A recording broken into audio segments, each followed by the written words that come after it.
சீமானா இருக்கட்டும், அமைச்சர் அவர்களும் இருக்கட்டும், முட்டாள்கள் முதல்ல தன் வசப்படுத்திடும் தன்னுடைய பேச்சின் மூலமாக, கொண்டு வருகின்ற கவர்ச்சியின் மூலமாக. என்னுடைய பெருமதிப்பிற்குரிய பெருமக்கள், தலைவர்கள், உறவுகள் எல்லோரும் ஒரு சேர அமர்ந்திருக்கிற இந்த அரங்கிற்கு என்னுடைய அன்பும் வணக்கமும்.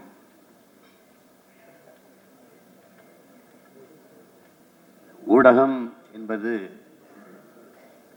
சமூகத்தின் கண்ணாடி.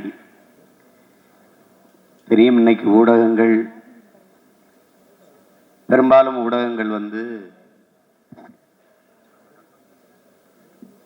பெரும் முதலாளிகளினுடைய கையில் இருக்குது, இல்லைன்னா அரசியல் தலைமைகளினுடைய கையில் இருக்குது. அதனால ஒரு சார்பு செய்தியவே மக்களுக்கு கொண்டு போகிற இயல்பு நிலை இருக்கு. இந்த மாதிரி காலகட்டத்தில் ஒரு நம்பிக்கைக்குரிய ஊடகமாக இந்த நம்பிக்கையை என்போன்றவர்கள் பார்க்கிறோம். இந்த நம்பிக்கை என்பது ஒரு ஒரு வெறும் வார்த்தை இல்லை. உங்களுக்கு உலகில் பல்வேறு மாறுதல்களை ஏற்படுத்திய ஒரு சொல்லது. ஆதியில மனிதன் காடுகளில் வாழும்போது இலைதலை ஆடையாக அணிந்து கொண்டிருக்கும் போது அவன் சிலந்தியை பார்க்கிறான். அந்த சிலந்தி தன் வலையை பின்னுவதை பார்த்து ஏன் இதுபோல நாம் ஆடையை பின்ன முடியாது என்று எண்ணுகிறான். அது அவனுடைய நம்பிக்கை. விண்ணில் பறவைகள் பறப்பதை பார்க்கிற போது ஏன் இதுபோல நாமும் பறக்கக்கூடாது, பறக்க முடியாது என்று ஆல்வர் ரைட்டும் வில்வர் ரைட்டும் நினைக்கிறான். அது அவனுடைய நம்பிக்கை. பறக்க முடியும்னு நினைக்கிறான். தொலை தூரத்தில் ஒருவனோட நாம் தொடர்பு கொள்ள முடியும் என்று கிரகாம்பல் நினைக்கிறான். அது அவனுடைய படைக்கிறான், அவனுடைய நம்பிக்கை. அது மாதிரி என்போன்றவன் நம்புகிறோம். இந்த நம்பிக்கை உண்மையிலே உண்மையும் நேர்மையான செய்தியை மக்களுக்கு கொடுக்கும் என்று நான் நம்புகிறேன். அது என்னுடைய நம்பிக்கை. எது ஒன்றுமே உங்களுக்கு நம்ம பார்த்த வரைக்கும் ஒரு மனிதன் இன்னொரு மனிதனுக்கு கொடுக்க வேண்டியது ஒன்றே ஒன்றுதான் இருக்கு, நம்பிக்கை.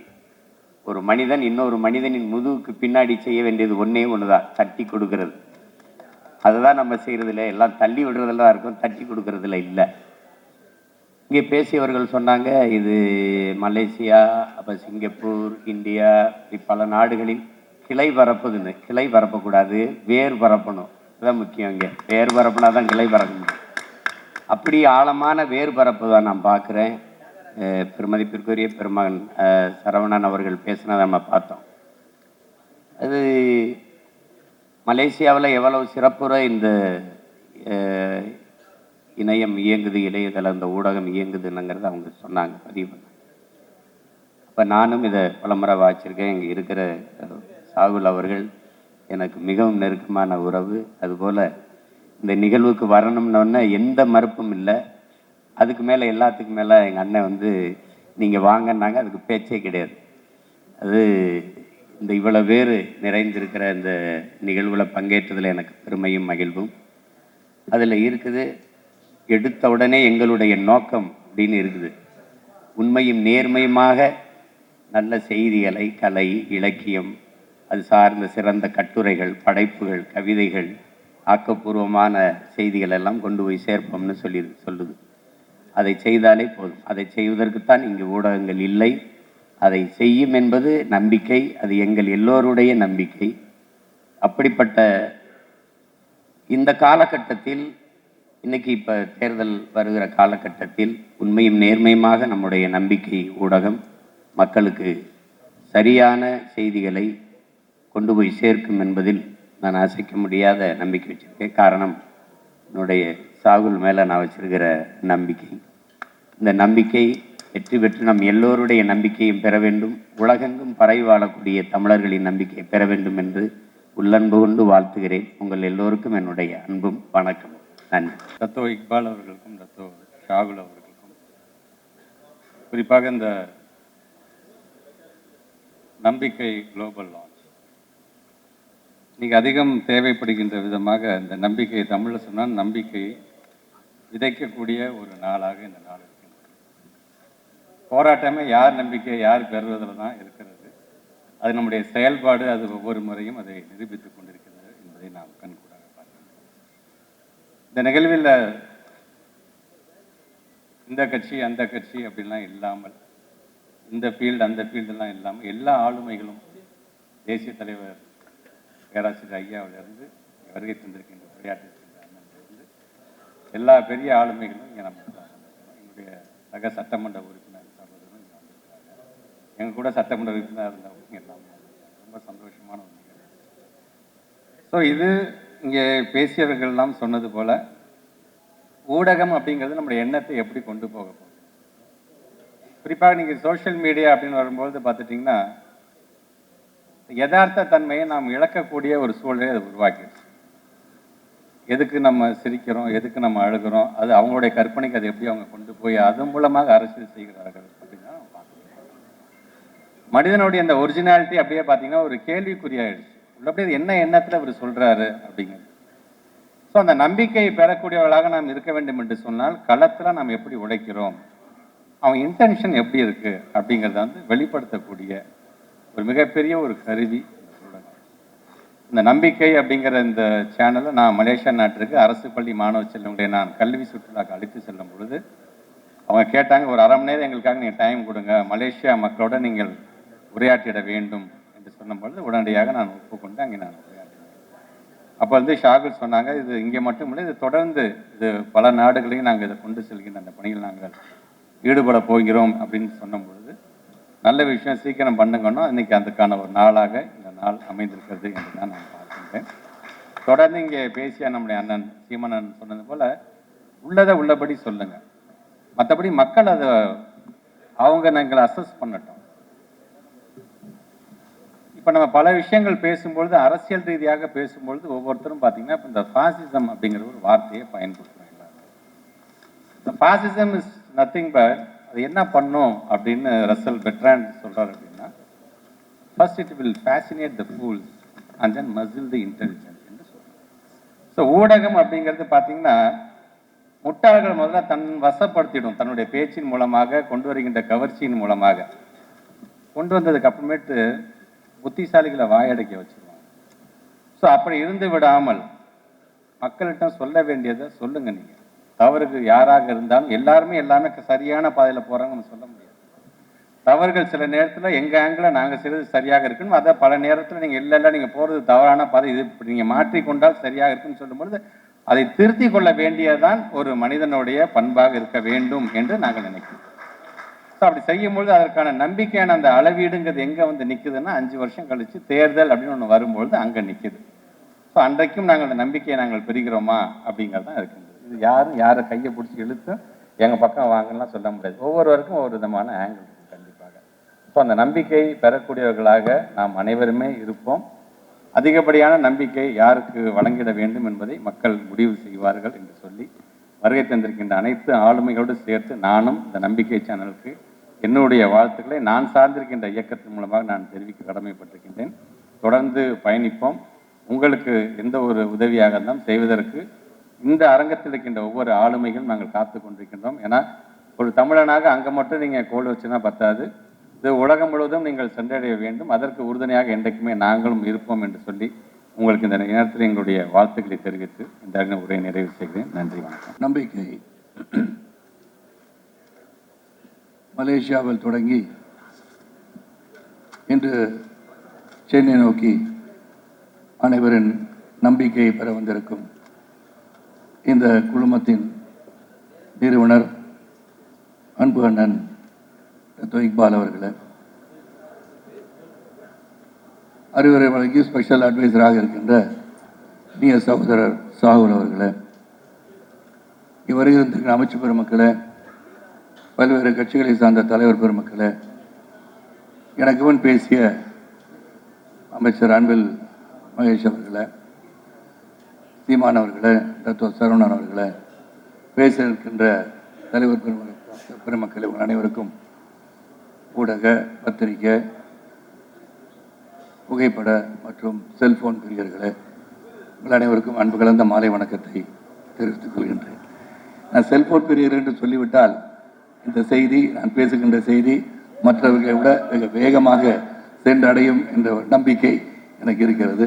ஆகவே தான் அந்த செல்போன் பிரியர்களுக்கு நான் என்றுமே ஒரு நன்றியும் வணக்கத்தையும் தெரிவித்து விடுகின்றேன். நம்பிக்கை, எனக்கும் பத்திரிகை உலகத்திற்கும் என்ன சம்பந்தம் என்று பார்த்தீர்கள் என்று சொன்னால், அதிக நேரம் நான் எடுத்துக்கொள்ள விரும்பவில்லை. என் பெரியப்பா ஆதித்தனார் அவர்கள் ஒரு காலகட்டத்திலே பத்திரிகை துவங்கும் போது அந்த காகிதத்தை காலையிலே அதை செய்வதற்கான முயற்சி எடுத்து காகிதத்தை உருவாக்கி அதை உலர வைத்து பிறகு அச்சிட்டு கையிலே கொண்டு சேர்க்கின்ற ஒரு பத்திரிகையாக தான் தினத்தந்தி உருவாக்கியது என்பது எனக்கு தெரியும். காரணம், என் பெரியப்பாவுடன் என் தந்தையாரும் அதில் சில நாட்கள் பயணித்தார்கள் என்பதை நான் சுட்டிக்காட்ட விரும்புகிறேன். அது என்னை பொறுத்தவரை ஒரு பத்திரிகை குடும்பத்தை சார்ந்த என்னை இந்த விழாவிற்கு என் அன்பு சகோதரர் சாகுல் அழைத்திருப்பது நான் மிகவும் மகிழ்ச்சி அடைகின்றேன். அதையும் தாண்டி சாகுல் எனக்கு இனிய உறவுக்காரர் என்றே நான் சொல்லிக்கொள்ள முடியும். அதன் பிறகு பத்திரிகை உலகிலே நான் காலையிலே தெருக்களிலே சென்று பத்திரிகை விநியோகம் செய்ய ஆரம்பித்து பெங்களூரிலிருந்து அலுவலகத்தை தொலைபேசி மூலம் தொடர்பு கொண்டு நான் கல்வி கற்ற காரணத்தினாலும் பிஎஸ்சி கணிதம் படித்த காரணத்தினாலும் நான் பத்திரிகையாளராக மாறிவிடலாமா என்று கேட்கும்போது நீங்கள் அந்த தொழிலை நீங்கள் அதை செய்யலாம் என்று சொன்னார்கள். ஆக நான் ஒரு பத்திரிகையாளர், பத்திரிகையை தெரு தெருவாக சென்று விநியோகம் செய்த ஒரு சைக்கிள் பையன். ஆக பத்திரிகை உலகம் சம்பந்தம் உண்டு. அப்பெல்லாம் பத்திரிகை செய்தி சொல்லணும்னா போஸ்ட் ஆஃபீஸில் போயிட்டு லைட்னிங் கால் வந்து புக் பண்ணணும். உடனடியாக செய்திகளை சொல்ல முடியாது. அங்கு பலரும் காத்திருப்பார்கள் செய்திகள் சொல்வதற்காக. அந்த பணியும் நான் செய்திருக்கின்றேன். இதை எதற்காக சொல்கிறேன் என்று சொன்னால், இங்கு பேசிய பலரும் அண்ணன் சீமானா இருக்கட்டும், அமைச்சர் அவர்களும் இருக்கட்டும், அனைவரும் நம்பிக்கைக்கு பாத்திரமாக ஒரு பத்திரிகை ஊடகம் இருக்க வேண்டும். ஏன்னா it's the fourth pillar of the democracy. அப்படி இருக்கும்போது நாம் உண்மையை மட்டும் பேச வேண்டும் என்ற எண்ணத்திலே தான் இந்த பத்திரிகைகள் இருக்க வேண்டும், ஊடகங்கள் இருக்க வேண்டும், தொலைக்காட்சிகள் இருக்க வேண்டும். இங்கு சீமான் பேசும்போதும் எனக்கு நம்பிக்கை இருக்கிறது, இந்த நம்பிக்கை என்னை போன்றவர்கள் சிறந்த செய்திகளை அவர்கள் வெளியிடுவார்கள் என்று, செய்தியாளர்கள் என்றும் நல்ல செய்திகளை தான் வெளியிடுவார்கள் என்ற நம்பிக்கை எனக்கு இருக்கிற சீமான் அவர்களே, உங்களுக்கும் இந்த நம்பிக்கை வரும், இந்த நம்பிக்கை அதை செய்யும் என்ற எண்ணம் எனக்கு இருக்கிறது. இங்கே ஒன்றை மட்டும் சொல்லணும், அது views are different from news. News has to be news. அதை மிகைப்படுத்தி எக்ஸாஜரேட் பண்ணி சொல்லும் போது அது திசை திரும்பி வேறெங்கோ சென்று கொண்டு இருக்கிற ஒரு காலத்தில் நான் பயணித்துக் கொடுக்கிறோம் மறந்துவிடக்கூடாது. இன்னைக்கு whatever you see in your mobile phones are இந்த சேனல்ஸ் ஆர் ஷார்ட்ஸ் இவ்வளோ வந்துருச்சு. பெரிய லெவலில் வந்து டெக்னாலஜி இம்ப்ரூவ் ஆக இந்த செய்தி உண்மையதானா இல்லையா என்பதை நாம் புரிந்து கொள்வதே மிகவும் கடினமாக இருக்கிறது. காலையிலே பலரும் வந்து எனக்கு கேள்வி கேட்டார்கள், அண்ணா 500 கோடி வீடை நீங்கள் வித்துட்டு ஒரு வாடகை வீட்டுக்கு போயிட்டீங்களாமா? என்ன எங்கேயே அந்த செய்தியை பார்த்தேன், ஊடகத்தில் இருக்குன்னு அப்படின்னாங்க. நான் சொன்னேன், ஐயா 500 கோடி ரூபாய்க்கு நான் வீடு கட்டுறதுன்னா 10 கோடி வீடு கட்டி 400 கோடியாக வந்து பேங்க்ல போட்டுட்டு நிம்மதியாக எந்த வேலையை செய்யாமல் வீட்டில் ரிட்டையர் ஆகிருப்பேன் அப்படின்னு சொன்னேன். ஆக இதை இங்கு உள்ளவர்கள் புரிந்து கொள்வார்கள். ஆனால் வெளிநாட்டில் இருப்பவர்கள் பார்க்கும்போது ஓஹோ இவரும் ஹாலிவுட் நடிகரை போல 500 கோடிக்கு வீடு கட்டியிருக்கிறார்கள் நினைத்து விடுவார்கள். இதை எதற்காக சொல்கிறேன் என்றால், உண்மையை உண்மையாக சொன்னால்தான் நம்புகிறவர்களும் இருக்கிறார்கள், நம்பாதவர்களும் இருக்கிறார்கள். நம்பகத்தன்மை இருக்க வேண்டும் செய்தியாளர்களுக்கு. You should be educated, you should be knowledgeable. நீங்கள் கேள்வி கேட்பதற்கு முன்போ பத்திரிகை செய்தியை வெளியிடுவதற்கு முன்போ உங்களுக்கு அந்த செய்தியை பற்றியோ நடக்கின்ற நடப்பையை பற்றியும் நீங்கள் தெரிந்திருக்க வேண்டும், புரிந்திருக்க வேண்டும். நான் சில பல சீமானை பார்ப்பேன். இங்கே நான் பேசும்போது கட்சி சார்பற்று எந்த ஒரு கட்சிக்கு இல்லாமல் நான் பொதுவாக பேசும்போது சீமான் கேட்கிற சில சமயம் நான் பார்ப்பேன், கோபமாக கேட்பார், நீங்கள் அந்த செய்தியை பார்த்தீங்களான்னு கேட்பார். நமக்கு அந்த கேள்வி கேட்கணும்னு ஆசை தோணும். ஏன்னா உங்களுக்கு தெரிந்திருப்பதை நீங்கள் கேட்கிறீர்களா இல்லை எங்களிடமிருந்து தெரிந்து கொள்வதற்காக நீங்கள் கேட்கிறார் என்று புரிவதற்காக அந்த கேள்வி எழுகிறது. அது கோபமாக கடுஞ்சொல் சொல்வதற்காக அல்ல. நீங்கள் கேட்கும் போது have you done your homework? நீங்கள் அந்த செய்திகளை வெளியிட நினைக்கும் போது அந்த செய்திகள் மக்களை சென்றடையும் போது அது உண்மையான செய்தியாக இருக்க வேண்டும். அதுதான் உண்மையான நம்பிக்கை. எனக்கு இந்த நம்பிக்கை குடும்பத்துடன் பழகும் போது இவர்கள் உறுதியாக, ஏன்னா 27 ஆண்டுகள் அவர்கள் பத்திரிகை நடத்திருக்கிறார்கள். அதன் பிறகு இனிமே இது டிஜிட்டல் உலகம் என்று மாறும்போது நாமும் மாற வேண்டும், மாற்றிக்கொள்ள வேண்டும் என்று 4 ஆண்டுகளாக நம்பிக்கை மலேசியாவில் உலா வந்திருக்கிறது. இப்போது சிங்கப்பூர், சென்னை, அதாவது தமிழ்நாடு, இந்தியா, துபாய் செல்ல இருக்கிறார்கள். சீமான் அவர்கள் சொன்னது போல வேறாக பல நாட்களும் நீங்கள் செல்ல வேண்டும். நம்ம தமிழ் சமுதாயத்தையும் இந்திய மக்களையும் ஒருங்கிணைப்பதற்கு ஒரு பாலமாக நீங்கள் அமைவீர்கள் என்ற நம்பிக்கை இருக்கிறது.